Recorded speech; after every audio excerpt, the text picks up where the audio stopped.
Now that we have discussed how to select an autoresponder, we can move on to setting up an opt-in form.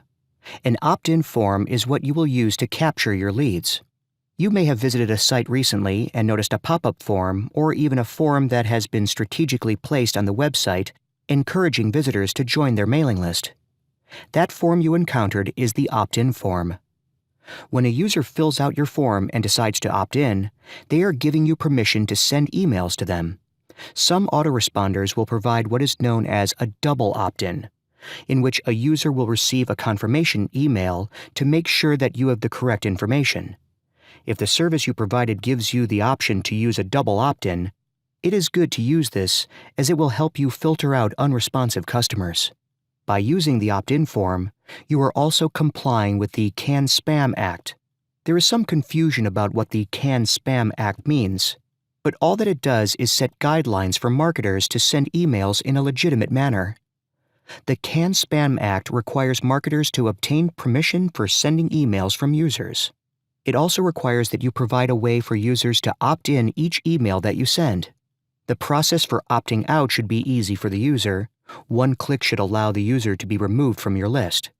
Furthermore, you cannot charge a fee for removal from the list, and you cannot require them to sign in to remove themselves. That being said, remember that you must respond to opt-out requests immediately. There is a time limit imposed upon marketers for the response to removal requests.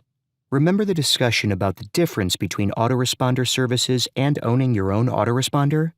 If you are utilizing a service provider, the Can Spam Act requirements are automatically implemented into your email. You will not have to remember to place certain information in your emails, such as your email identifier and opt-out link, and you will not have to remember to remove a user if they opt out, because this will be done automatically by the service provider.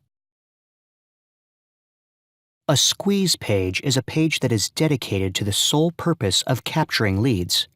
A squeeze page is the wisest option for capturing leads because it eliminates the possibility of a user wandering aimlessly on your site. While designing a squeeze page, remember to provide a layout that is similar to any ads that you may be running.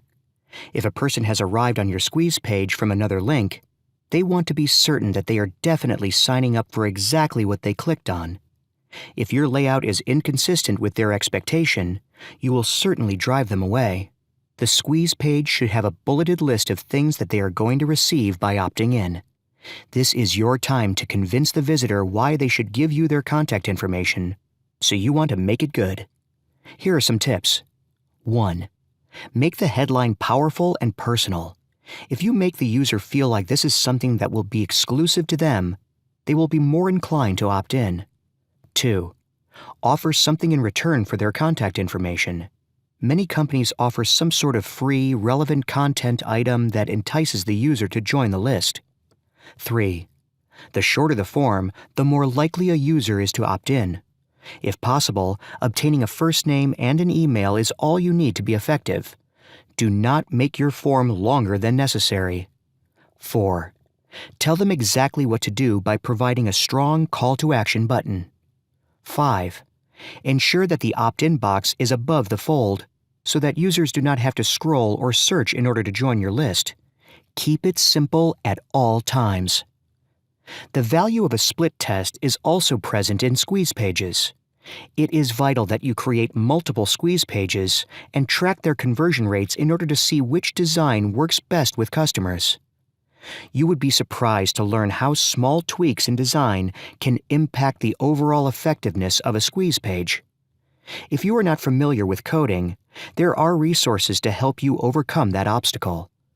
Autoresponders offer the ability to design squeeze pages, and in some cases, they also give you the ability to split test. Here are a couple of autoresponders that provide this service. 1. GetResponse. 2. Aweber. If you are more advanced, you may elect to build a squeeze page yourself without the assistance of an autoresponder. This is perfectly fine, but remember that the same guidelines for design apply.